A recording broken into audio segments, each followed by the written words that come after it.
चलिए बिना किसी देरी के शुरू करते हैं। परमाणु की सबसे बुनियादी ईंटों से शुरुआत करते हैं। आप तैयार हैं? मैं बिल्कुल तैयार हूँ। इस रहस्यमयी दुनिया का दरवाजा खोला जाए। बेहतरीन। तो हमारा पहला सवाल ये है कि इस दुनिया के सबसे बुनियादी कणों में से एक की खोज आखिर की किसने थी? प्रश्न 1, इलेक्ट्रॉन की खोज किसने की थी? विकल्प हैं ए रदरफोर्ड, बी जे थॉमसन, सी बोहर या डी चैडविक। इसका सही उत्तर है बी, जे थॉमसन। हमने स्कूल में इनका नाम रटा तो है, लेकिन असल कहानी बहुत दिलचस्प है। 1897 में थॉमसन एक बेहद अनोखा प्रयोग कर रहे थे। अच्छा, वो कैथोड रे ट्यूब वाला? हाँ, बिल्कुल वही। उन्होंने कांच की एक ट्यूब ली, उसके अंदर से वैक्यूम पंप के जरिए लगभग सारी हवा निकाल दी और फिर उसमें बहुत ही हाई वोल्टेज का करंट पास किया। बाप रे, हाई वोल्टेज! हाँ, और तब उन्होंने देखा कि एक रहस्यमयी चमकती हुई किरण ट्यूब के एक सिरे से दूसरे सिरे तक जा रही है। लेकिन एक चमकती हुई किरण तो बस रोशनी भी हो सकती है ना? उन्हें कैसे पता चला कि ये कोई कण है? और इसी से हमारा दूसरा सवाल जुड़ता है। प्रश्न 2, कैथोड किरणें किससे बनी होती हैं? विकल्प है ए प्रोटॉन, बी न्यूट्रॉन, सी इलेक्ट्रॉन या डी अल्फा कण। जैसा कि थॉमसन के प्रयोग ने साबित किया, इसका सही उत्तर है सी इलेक्ट्रॉन। थॉमसन ने यह साबित करने के लिए कि ये सिर्फ रोशनी नहीं है, उस ट्यूब के दोनों तरफ चुंबक और इलेक्ट्रिक प्लेट्स लगा दी। ओके। उन्होंने देखा कि वो किरण उन प्लेट्स की वजह से अपना रास्ता बदल रही है, मुड़ रही है, और रोशनी कभी चुंबक से नहीं मुड़ती। समझ गए। मतलब वो मुड़ रही है तो उसमें कुछ द्रव्यमान है। एग्जैक्टली। इससे साबित हो गया कि ये किरण असल में छोटे छोटे मास वाले कणों की एक तेज धार है, और इन्हीं कणों को इलेक्ट्रॉन कहा गया। तो अब हमें पता चल गया कि ये कण है, लेकिन इन पर चार्ज कौन सा है? सवाल नंबर 3 इसी बारे में है। इलेक्ट्रॉन का आवेश यानी चार्ज होता क्या है? विकल्प है ए धनात्मक, बी ऋणात्मक, सी शून्य या डी परिवर्ती। हम में से ज्यादातर लोग जवाब तो जानते हैं, पर कारण क्या था? इसका उत्तर है बी, ऋणात्मक यानी नेगेटिव। देखिए, थॉमसन ने जब ट्यूब के बाहर इलेक्ट्रिक प्लेट्स लगाईं, एक पॉजिटिव और एक नेगेटिव, तो उन्होंने देखा कि वो किरण हमेशा पॉजिटिव प्लेट की ओर आकर्षित होकर मुड़ रही है। अच्छा, तो क्योंकि ऑपोजिट अट्रैक्ट करते हैं? बिल्कुल। भौतिकी का ये बुनियादी नियम है कि विपरीत आवेश एक दूसरे को खींचते हैं। चूंकि किरण पॉजिटिव की तरफ जा रही थी, इसलिए तय हो गया कि उन कणों पर खुद ऋणात्मक चार्ज ही होगा। Make sense. तो यहाँ आकर हमें परमाणु का पहला टुकड़ा मिल गया, एक नेगेटिव चार्ज वाला कण। लेकिन वेट, अगर हम थोड़ा लॉजिक लगाएं तो एक बड़ी समस्या आती है। अगर पूरे परमाणु में सिर्फ नेगेटिव चार्ज होता तो हर चीज एक दूसरे को दूर धकेलती ना? हाँ, रिपेल करती। तो फिर ये ब्रह्मांड तो बिखर ही जाता। उसे न्यूट्रल बनाए रखने के लिए कुछ पॉजिटिव भी होना चाहिए। और इसी रहस्य को सुलझाने के लिए हमारा चौथा सवाल है, प्रश्न 4। प्रोटॉन की खोज किसने की? विकल्प है ए गोल्डस्टीन, बी रदरफोर्ड, सी बोहर या डी थॉमसन। इसका सही उत्तर है ए गोल्डस्टीन। यूजीन गोल्डस्टीन ने थॉमसन के प्रयोग से भी लगभग 10 साल पहले ही 1886 में कैथोड रे ट्यूब में कुछ बदलाव किए थे। अच्छा, 10 साल पहले ही? हाँ, उन्होंने ट्यूब में एक जालीदार कैथोड लगाया और देखा कि नेगेटिव किरणों के बिल्कुल उल्टी दिशा में भी कुछ किरणें जा रही हैं। उन्होंने इन्हें कैनाल किरणें कहा। मतलब धनात्मक किरणें? सही कहा। बाद में यही साबित हुआ कि ये पॉजिटिव रूप से चार्ज किए गए कण हैं, जिन्हें आज हम प्रोटॉन कहते हैं। इनका चार्ज इलेक्ट्रॉन के बराबर लेकिन पॉजिटिव होता है, जो परमाणु को बैलेंस रखता है। शानदार। तो इलेक्ट्रॉन और प्रोटॉन दोनों मिल गए। अब आते हैं 5वें प्रश्न पर। न्यूट्रॉन की खोज किसने की? विकल्प है ए रदरफोर्ड, बी बोहर, सी चैडविक या डी थॉमसन। इसका सही उत्तर है सी चैडविक। जेम्स चैडविक ने 1932 में न्यूट्रॉन की खोज की थी। 1932? हाँ, उन्होंने बेरिलियम नाम के तत्व पर अल्फा कणों की बौछार की, जिससे एक बहुत शक्तिशाली किरण निकली। जब इसे पैराफिन मोम से टकराया गया तो उसने मोम के अंदर से प्रोटॉनों को ऐसे बाहर निकाल दिया जैसे बिलियार्ड्स में गेंद दूसरी को टक्कर मारती है। एक मिनट रुकिए, यहाँ टाइमलाइन में कुछ बहुत अजीब लग रहा है मुझे। प्रोटॉन के संकेत 1886 में मिल गए, इलेक्ट्रॉन 1897 में, लेकिन न्यूट्रॉन को खोजने में 1932 तक का समय लग गया। मतलब 35-40 साल का गैप। इतना लंबा इंतजार क्यों? हाँ, ये विज्ञान के इतिहास का बहुत ही दिलचस्प पहलू है। देखिए, न्यूट्रॉन को खोजना इतना मुश्किल इसलिए था क्योंकि उस पर कोई चार्ज नहीं होता।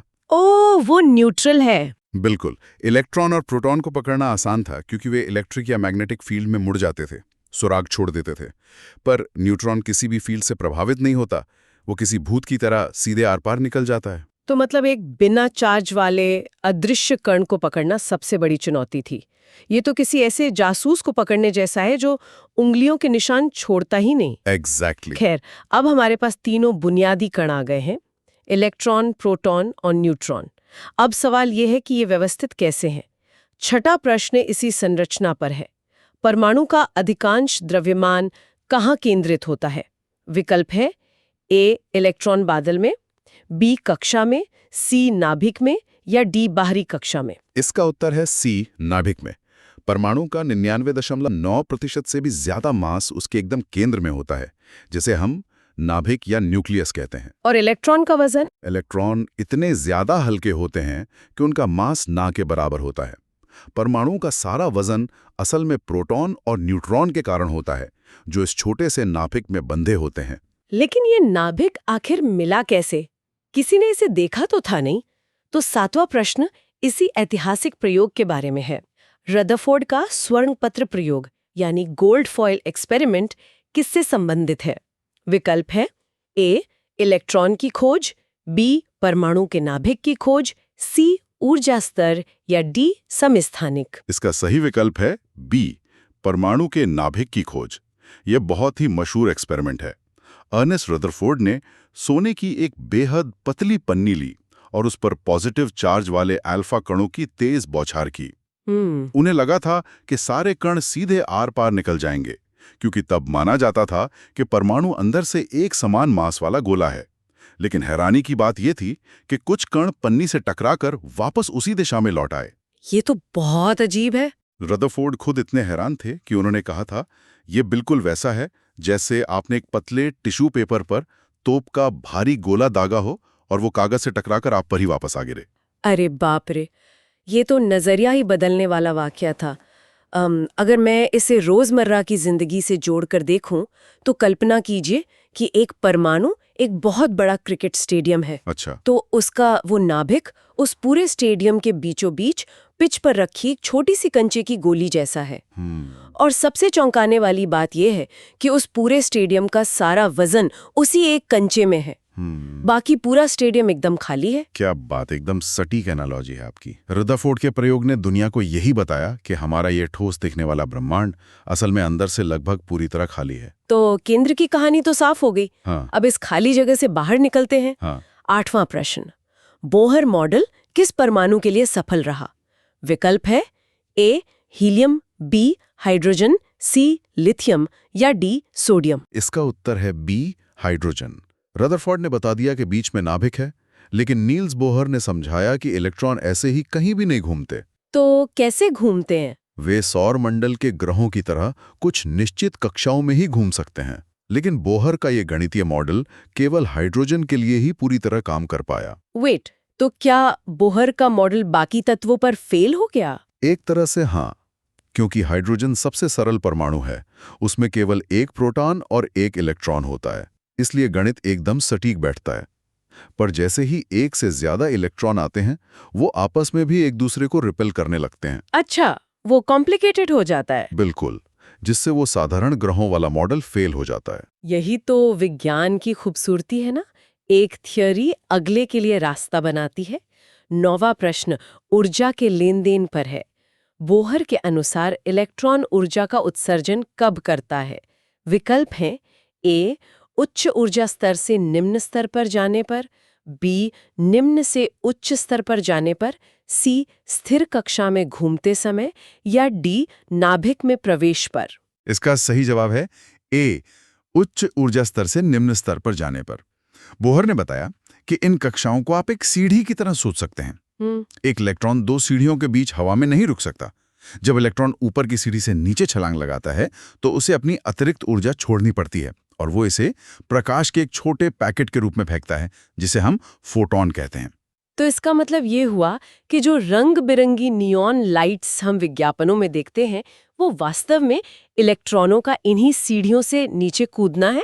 जी हाँ, एग्जैक्टली। जब हम नियॉन गैस में बिजली पास करते हैं तो हम इलेक्ट्रॉनों को ऊर्जा देकर जबरदस्ती ऊपर धकेल रहे होते हैं, पर वो वहां ज्यादा देर रुक नहीं सकते। वो वापस गिरते हैं। हाँ, और वापस अपनी नीचे वाली कक्षा में गिरते ही वो प्रकाश के रूप में ऊर्जा बाहर फेंक देते हैं।